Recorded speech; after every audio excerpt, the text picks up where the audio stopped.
Thank you very much, Mr. Chairperson. My name is Siku. I'm from an NGO that supports the slum dwellers and mobilized and organized communities in Malawi. I'm from Malawi, so I don't have a PowerPoint presentation.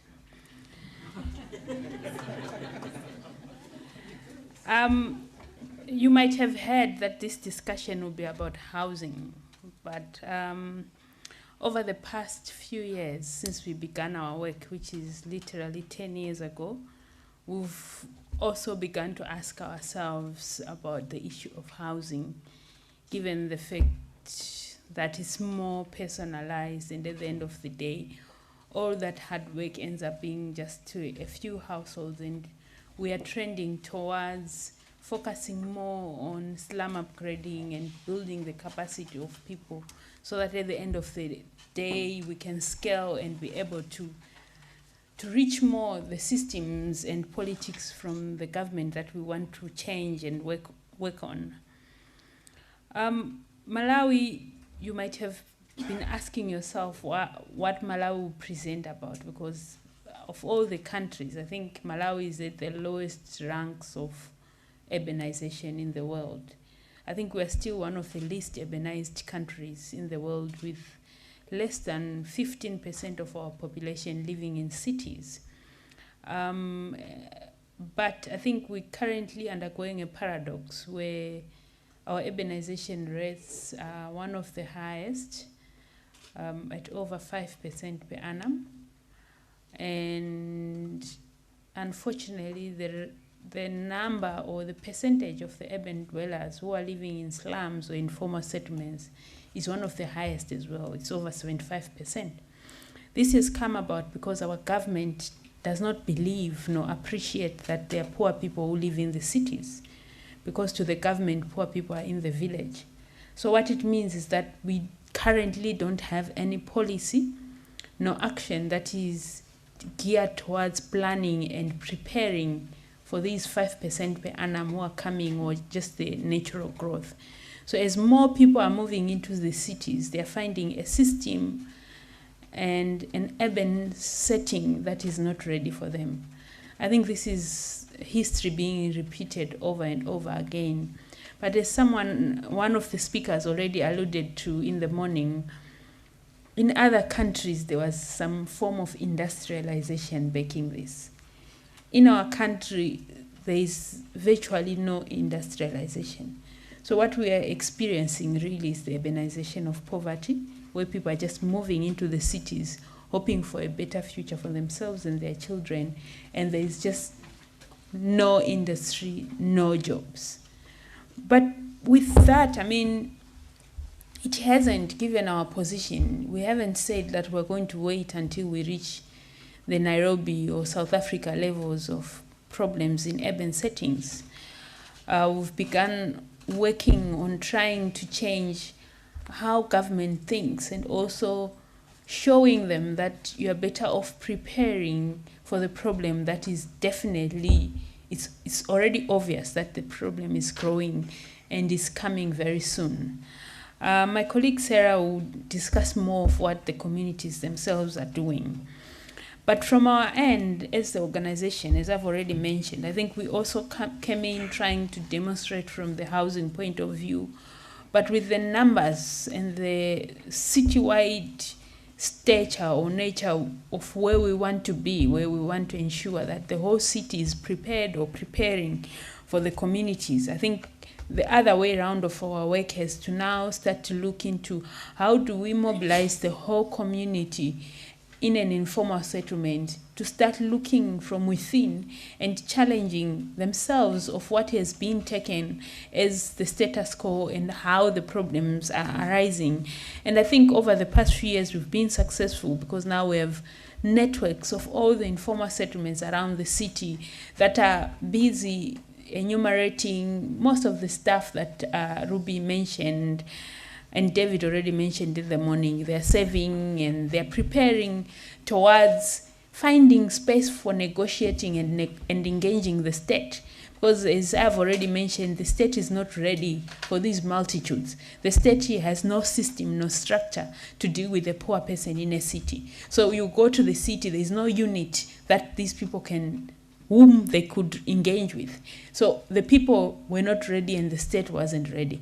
But with the coming in of this mobilization and growth of these networks of slum communities, we are starting to see cities striving towards melting towards maybe some form of space to engage poor people.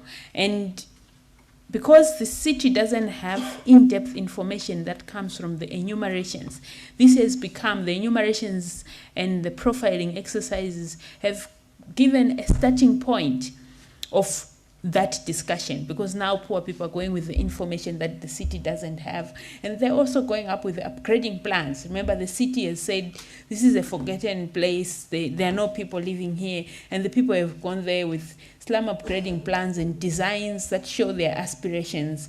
And unfortunately, I think, which is also now linked to the fact that our cities and our national government has no urban policy.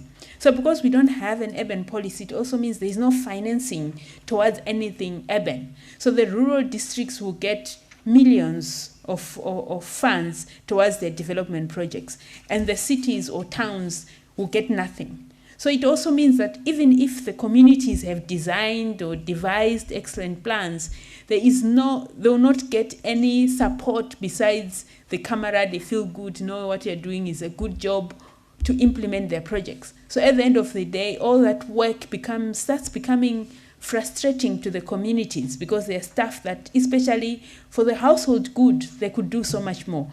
But for the community good, like the drains, the roads, you can't do without the government putting in money.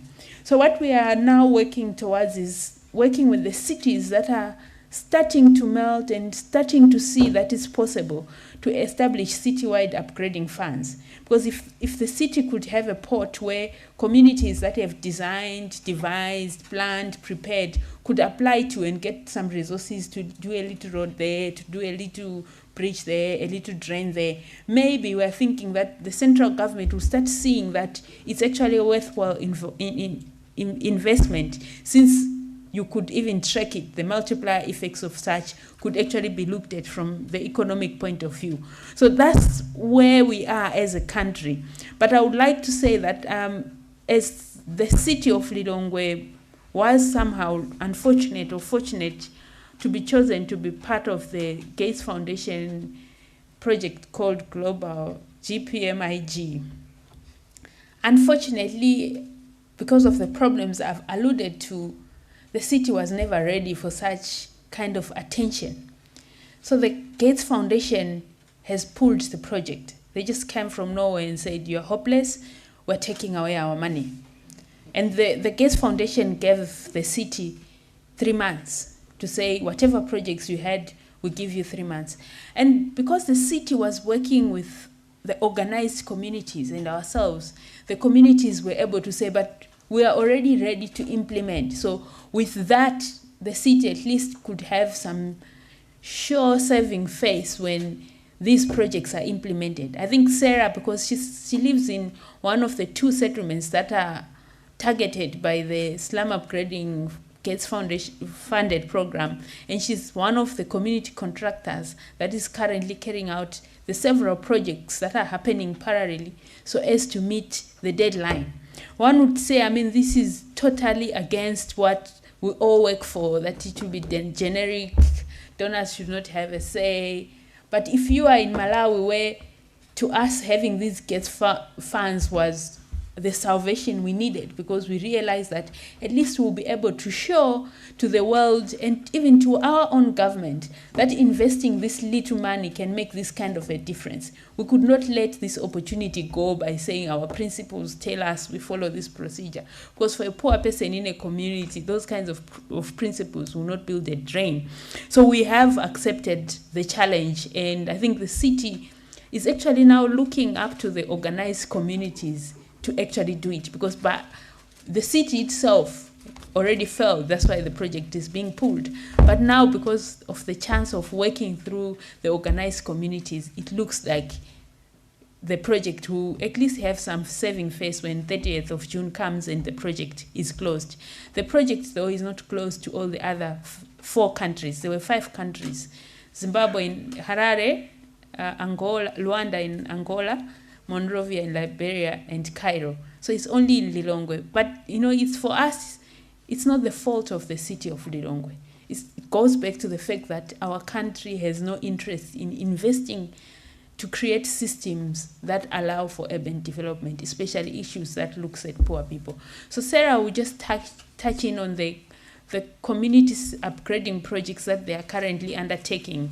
It's just a week old. So me and Sarah, we almost refused to come because we realized that our being in this conference will actually go a long way in ensuring that it fails.